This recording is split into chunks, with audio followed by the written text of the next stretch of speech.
بھابھی دوبارہ بیڈ پر جا کر بیٹھ گئی اور بہت دکھی لہجے سے بولی، کاشان کے مرنے کے بعد بہت دن تک تو مجھے اپنے آس پاس کی کوئی خبر نہ تھی۔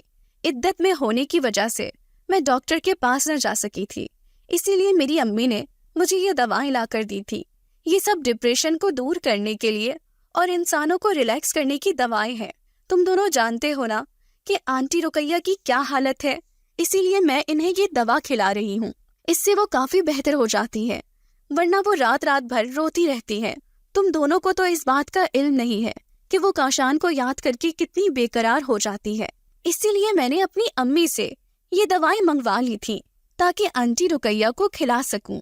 دواؤں کی ٹوکری میری طرف واپس بڑھاتے ہوئے عثمان نے ملکہ بھابھی کو مخاطب کرتے ہوئے کہا، آپ نے بہت اچھا کیا، اماں کو یہ دوائیں کھلانے لگی۔ آپ مجھے کہہ دیتی تو میں آپ کو اور اماں دونوں کو ڈاکٹر کے پاس لے جاتا، چیک اپ کروا لیتا، یہ اچھا رہتا۔ اس سے ڈاکٹر کو ساری بیماری سمجھ آ جاتی۔ میں جلد ہی آپ دونوں کو ڈاکٹر کے پاس لے جاؤں گا۔ عثمان نے کچھ سوچتے ہوئے کہا۔ ملکہ بھابھی نے گردن اٹھا کر ہماری طرف دیکھا اور پریشانی سے بولی، نہیں نہیں، ہمیں ڈاکٹر کے پاس جانے کی کوئی ضرورت نہیں ہے، ہم بالکل ٹھیک ہیں۔ اتنے بڑے سانحے سے گزر رہے ہیں، ذہنی طور پر تو انسان پریشان ہو جاتا ہے۔ میں کسی ڈاکٹر کے پاس جانے والی نہیں ہوں، بلکہ میں تو منع کروں گی کہ آنٹی رقیہ کو بھی کسی ڈاکٹر کے پاس لے کر جانے کی ضرورت نہیں، وہ بہت جلد صحت یاب ہو جائیں گی۔ اپنا جوان بیٹا کھویا ہے، امی نے اتنی جلدی تو سب کچھ نہیں بھول سکتی۔ باتیں کرتے کرتے ملکہ بھابھی خیالات میں کھو گئی تھی، شاید وہ بھی کاشان کی یاد میں ذہنی طور پر کچھ ڈسٹرب ہو چکی تھی۔ میں اور عثمان دوبارہ ناشتے کی ٹیبل پر آ کر بیٹھ گئے۔ انکل سلیم اخبار پڑھ رہے تھے۔ میرا خیال تھا کہ وہ اخبار پڑھنے میں ہی مصروف ہیں، لیکن وہ ہماری طرف ہی متوجہ تھے۔ عثمان نے ناشتہ شروع کیا تو انکل سلیم نے اخبار ایک طرف رکھتے ہوئے عثمان کی طرف دیکھا اور کہا، مجھے ایسا لگتا ہے کہ تمہاری ماں کا ڈاکٹر سے چیک اپ کروانا بہت ضروری ہے۔ روز بروز اس کی حالت تو خراب ہوتی جا رہی ہے۔ وہ میرا بھی تو بیٹا تھا، میں نے خود کو سنبھال لیا نا، اسے چاہیے وہ بھی خود کو قابو رکھے، اس لیے ضروری ہے کہ اس کا ذہنی علاج کروایا جائے۔ عثمان نے اقرار میں سر ہلاتے ہوئے جواب دیا، آپ بالکل ٹھیک کہہ رہے ہیں، آج تو میں بہت مصروف ہوں، لیکن کل انشاءاللہ میں اماں کو کسی اچھی ڈاکٹر کے پاس لے جاؤں گا اور ان کا علاج شروع کرواؤں گا۔ آپ دیکھیے گا بہت جلد اماں پہلے کی طرح ہو جائیں گی۔ عثمان کے لہجے سے امید چھلک رہی تھی۔ میں دل ہی دل میں دعا کرنے لگی کہ اللہ تعالیٰ جلد سے جلد آنٹی رقیہ کو صحت عطا کریں۔ انکل سلیم اور عثمان آفس جا چکے تھے۔ انہیں گئے ہوئے تھوڑی ہی دیر گزری تھی کہ ملکہ بھابھی کی امی تشریف لے آئی تھی۔ سرسری طور پر مجھ سے سلام دعا کرنے کے بعد وہ بھابھی کے کمرے میں چلی گئی۔ مجھے ان کا رویہ بہت عجیب سا لگتا تھا، مجھ سے یوں ملتی تھی جیسے میں ان کے لیے اجنبی ہوں، وہ مجھے جانتی ہی نہیں ہے۔ ایک بات مجھے پریشان کرتی تھی کہ وہ جب بھی آتی تھی بہت تھوڑی دیر کے لیے آتی، ایسا لگتا تھا کہ انہیں کوئی ضروری کام ہوتا ہے۔ چند لمحے ملکہ بھابھی کے پاس رکتی اور پھر واپس چلی جاتی۔ میں نے خود کو گھر کے کاموں میں مصروف کر لیا تھا، اس لیے اب میں ادھر ادھر کوئی توجہ نہ دیتی تھی، سب کے کھانے پینے کا بہت خیال رکھتی۔ رات کا کھانا کھانے کے بعد امی اور ملکہ بھابھی تو کمرے کی لائٹ آف کر کے سو گئی تھی۔ انکل سلیم اور عثمان ٹی وی لاؤنج میں بیٹھے نیوز سن رہے تھے۔ کچن سمیٹ کر جب میں اپنے کمرے میں واپس آئی تو سامنے کا منظر دیکھ کر خوف سے چیخنے لگی۔ میرے تکیے پر ایک بہت بڑا کالے رنگ کا سانپ بیٹھا ہوا تھا، جسے دیکھ کر میں خوف سے تھر تھر کانپنے لگی اور چیخنے لگی۔ عثمان اور انکل سلیم جلدی سے آ گئے۔ سانپ دیکھ کر تو وہ دونوں بھی خوفزدہ ہو گئے تھے۔ سانپ کو دیکھتے ہی انکل سلیم کے منہ سے خوفزدہ انداز سے نکلا، اوہ خدایا، یہ تو بہت بڑا سانپ ہے، کہاں سے آ گیا ہے؟ عثمان نے اپنے خوف پر قابو پاتے ہوئے کہا، ابو بے فکر ہو جائیں، میں ابھی اس سانپ کو مار دیتا ہوں۔ آپ سب نے ڈرنا نہیں ہے، اس پر نظر رکھیں، میں کوئی ڈنڈا لے کر آتا ہوں۔ عثمان نے ہمیں تسلی دیتے ہوئے کہا اور کمرے سے باہر چلے گئے۔ کچھ دیر بعد واپس آئے تو ایک بڑا سا ڈنڈا ان کے ہاتھ میں تھا، اس کی مدد سے سانپ کو مارنے کی کوشش کرنے لگے۔ وہ جلد ہی اپنے مقصد میں کامیاب ہو گئے۔ مجھ میں تو اتنی بھی ہمت نہ تھی کہ مرے ہوئے اس خوفناک سانپ کو دیکھ سکوں۔ عثمان تو اس سانپ کو گھر سے باہر پھینکنے کے لیے چلے گئے۔ ان کے جانے کے بعد میں نے بستر کی چادر چینج کر دی۔ میں اب بھی خوف سے کانپ رہی تھی ایک بات ہم سب کے لیے بہت حیرت انگیز تھی کہ یہ سانپ میرے کمرے میں اچانک سے کیسے آ گیا۔ اگلے روز دن کے وقت شگفتہ آپا اپنی ماں کی خیریت دریافت کرنے کے لیے ہمارے گھر آئی تو یہ جان کر وہ بھی پریشان ہو گئی۔ ایک ہی سوال ان کے ذہن میں آ رہا تھا کہ سانپ اس کمرے تک کیسے پہنچا، کیونکہ میرا کمرہ بالکل کونے میں ہے اور سب سے آخر میں تھا، لیکن اس کا جواب ہم میں سے کسی کے پاس نہ تھا۔ دن کے وقت بھی وہی سانپ میری آنکھوں کے سامنے گھومتا رہا اور مجھے خوف محسوس ہو رہا تھا۔ عثمان کے سمجھانے اور تسلی دینے پر آہستہ آہستہ میں اس سانپ کو بھولنے لگی تھی، لیکن ایک اور خوفناک واقعہ رونما ہوا۔ ہضم معمول رات کا کھانا کھانے کے بعد ملکہ بھابھی اور آنٹی رقیہ تو آرام کر رہی تھی۔ اس کا مجھے علم نہ تھا کہ وہ سو جاتی ہے یا صرف لائٹ بند کر کے آرام کر رہی ہوتی ہے۔ انکل سلیم اور عثمان ٹی وی لاؤنج میں بیٹھے ہوئے نیوز سننے کے ساتھ ساتھ آپس میں بزنس پرابلم ڈسکس کر رہے تھے۔ کچن سے فارغ ہو کر میں کمرے میں آئی۔ لائٹ آن کرتے ہی میں نے ایک زوردار چیخ ماری، کیونکہ آج پھر ایک بہت بڑا سانپ میرے بیڈ پر موجود تھا۔ یہ سانپ تو اس پہلے آنے والے سانپ سے بھی بڑا دکھائی دے رہا تھا۔ چیخ کی آواز سن کر ایک بار پھر عثمان اور انکل سلیم کمرے میں آ گئے اور سانپ کو دیکھ کر سب کی خوف کے مارے بری حالت ہو رہی تھی۔ اپنی ہمت جمع کرتے ہوئے عثمان نے کہا، یہ وقت خوف زدہ ہونے کا نہیں ہے۔ اگر ہم نے ہمت نہ دکھائی تو یہ سانپ کمرے میں کہیں بھی چھپ سکتا ہے، جو سب کے لیے خطرناک ثابت ہوگا۔ اسی لیے آپ دونوں نے بہادری دکھانی ہے۔ میں ابھی اس کا خاتمہ کر دیتا ہوں۔ یہ کہتے ہوئے عثمان کمرے سے باہر چلے گئے اور وہی بڑا سا ڈنڈا اٹھا کر لے آئے جس سے پہلی بار سانپ کو مارا تھا۔ اس بار بھی اللہ کے حکم سے عثمان اپنے اس دشمن کو مارنے میں کامیاب ہو گئے تھے۔ میں تو پوری رات خوف کے مارے سو ہی نہ سکی تھی۔ دوسری طرف عثمان اور انکل سلیم بھی بہت پریشان تھے کہ یہ سانپ کہاں سے آ جاتے ہیں۔ اب تو میں سارا دن اپنے کمرے میں آتی ہی نہ تھی۔ رات کے وقت جب عثمان گھر آتے اور کمرے میں جاتے تو ہی میں اپنے کمرے میں آتی۔ زیادہ وقت میں آنٹی رقیہ کے ساتھ ہی گزارنے لگی تھی۔ ملکہ بھابھی کی امی آئی تو وہ بھی بہت پریشان دکھائی دے رہی تھی۔ میں ان سے پوچھنا چاہتی تھی کہ وہ پریشان کیوں ہے، لیکن ہمارے درمیان اتنی بے تکلفی نہ تھی۔ حسب عادت وہ کچھ دیر ہی رکی اور پھر واپس چلی گئیں۔ آج عثمان کی طبیعت کچھ ٹھیک نہ تھی، وہ آفس سے بھی جلدی واپس آ گئے تھے۔ رات کا کھانا کھانے کے بعد میں جلد ہی اپنے کمرے میں آ گئی۔ عثمان سو رہے تھے، میں ان کو ڈسٹرب نہ کرنا چاہتی تھی، اسی لیے بہت محتاط انداز سے قدم اٹھا رہی تھی کہ ان کی نیند ڈسٹرب نہ ہو۔ نماز ادا کرنے کے بعد میں سونے کے لیے لیٹ گئی۔ رات کا نہ جانے کون سا پہر تھا جب میری آنکھ کھل گئی۔ مجھے شدید گھبراہٹ کے ساتھ پیاس بھی محسوس ہو رہی تھی۔ سائیڈ لیمپ آن کیا تاکہ قریب رکھے ہوئے جگ سے پانی لے سکوں۔ کمرے میں کچھ روشنی ہوئی تو یہ دیکھ کر خوف سے میری جان حلق میں اٹکنے لگی کہ قریب رکھے ہوئے سائیڈ ٹیبل پر جگ کے ساتھ ایک ہی کالے رنگ کا سانپ بیٹھا ہوا ہے جو کسی وقت بھی ہم پر حملہ کر سکتا تھا۔ یہ دیکھ کر میرے اوزان خطا ہو گئے تھے۔ جلدی سے عثمان کو جگایا، وہ بھی اپنے سامنے ایک اور دشمن کو دیکھ کر گھبرا گئے، لیکن ہمیشہ کی طرح جلد ہی اپنی گھبراہٹ پر قابو پا لیا اور اس دشمن کو بھی موت کے گھاٹ اتارنے کے لیے منصوبہ بندی کرنے لگے۔ میرا ہاتھ پکڑ کر مجھے دوسری طرف سے گھما کر کمرے سے باہر نکال دیا۔ صرف ایک بات کہی کہ مجھے سانپ پر نظر رکھنی ہے، ایسا نہ ہو کہ وہ کسی چیز کے نیچے جا کر چھپ جائے۔ میں تو یہ سوچ کر ہی خوف سے کانپنے لگی تھی کہ عثمان تو کمرے سے باہر جا رہے ہیں۔ میں دروازے پر ہی رک کر سانپ کو دیکھنے لگی۔ تھوڑی دیر بعد ہی عثمان واپس آ گئے اور اس سانپ کو بھی مار کر باہر پھینک دیا۔ اب تو ایسا ہونے لگا تھا کہ چند روز کے بعد ضرور ہمارے کمرے سے سانپ نکل آتا تھا۔ ہم اس سانپ کو مار کر باہر پھینک دیتے تھے، لیکن کوئی فائدہ نہ ہو رہا تھا۔ میں تو اکثر سوچا کرتی تھی کہ اگر اس رات ہم بے خبر سو رہے ہوتے تو سانپ نہ جانے کیا کرتا، شاید ہم دونوں کو ہی ڈس لیتا اور پھر ہم مر جاتے۔ یہ سوچ کر میں خوفزدہ ہو جاتی تھی۔ موسمی تبدیلی کی وجہ سے میری صحت کچھ ٹھیک نہ تھی، بہت بے چینی اور سر میں درد تھا۔ عثمان نے مجھے پین کلر کھانے کے لیے کہا، مجھے یاد ہی نہ رہا۔ اپنے کمرے میں آتے ہی نیند آ گئی، لیکن سر درد کی وجہ سے جلدی میری آنکھ کھل گئی۔ عثمان سو رہے تھے۔ مجھے افسوس ہونے لگا کہ میں نے سر درد کی دوا کیوں نہ کھائی تھی۔ عثمان کی نیند کا خیال کرتے ہوئے میں خاموشی سے کمرے سے باہر نکلی اور کچن میں چلی گئی۔ میرے سر میں بہت درد ہو رہا تھا، اسی لیے کچن کی لائٹ بھی آن نہ کی۔ باہر کے روشن بلب کی وجہ سے کچن میں زیادہ اندھیرا نہ تھا۔ ٹیبلٹ کھا کر جب میں باہر نکلی تو ملکہ بھابھی کو اپنے کمرے کے دروازے پر کھڑا دیکھ کر حیران رہ گئی۔ اس وقت میری حیرت کی انتہا نہ رہی جب ملکہ بھابھی نے ایک ٹوکری زمین پر رکھ کر اس کا ڈھکن کھول دیا۔ اس ٹوکری میں سے ایک سانپ باہر نکلنے کی کوشش کرنے لگا۔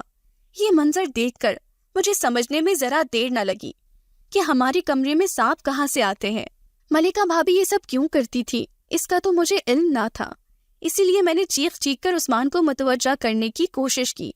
وہ کمرے میں اکیلے تھے اور وہ سانپ ہمارے کمرے کی طرف ہی جا رہا تھا۔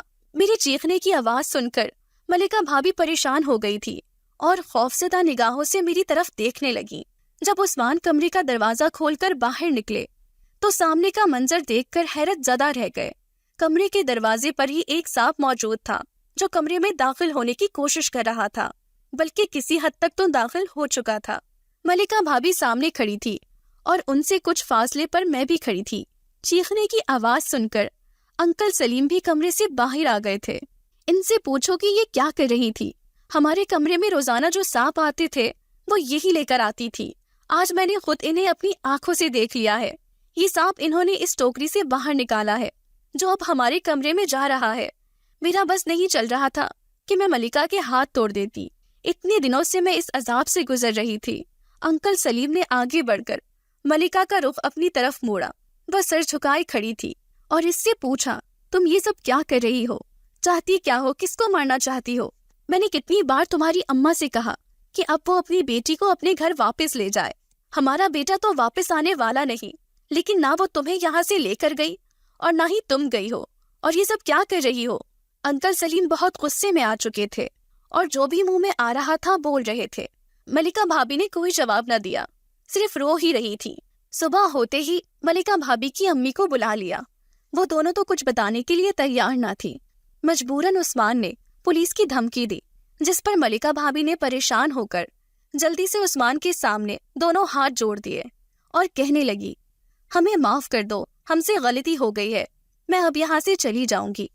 تم اچھی طرح سے جانتے ہو کہ میں نے کاشان کو حاصل کرنے کے لیے کتنی محنت کی تھی، کیونکہ مجھے اس سے زیادہ اس کی دولت میں دلچسپی تھی۔ لیکن افسوس کہ ابھی شادی کو چند مہینے گزرے تھے اور کاشان وفات پا گئے۔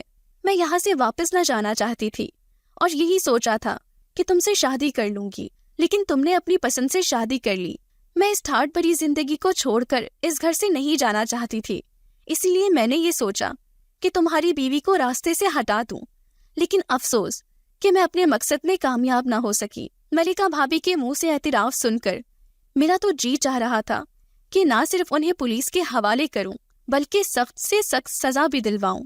اس کی ہر سازش میں اس کی ماں بھی برابر کی شریک تھی۔ یہ تو ہمیں بعد میں پتہ چلا کہ ملکہ بھابھی آنٹی رقیہ کو نشہ آور ادویات کھلاتی رہی ہیں تاکہ وہ ارد گرد سے بے خبر رہیں اور وہ دونوں ماں بیٹی اپنی سازش میں کامیاب ہو سکے۔ انکل سلیم نے دھکے دے کر دونوں ماں بیٹیوں کو گھر سے نکال دیا۔ ان کے جانے کے بعد مجھے بھی سکون کا احساس ہونے لگا تھا۔ آنٹی رقیہ کا علاج کروایا گیا، وہ بھی اب پہلے سے کافی بہتر ہو گئی تھی۔ اپنے پوتے کو دیکھ کر وہ تو اپنے سارے غم بھول گئی تھی۔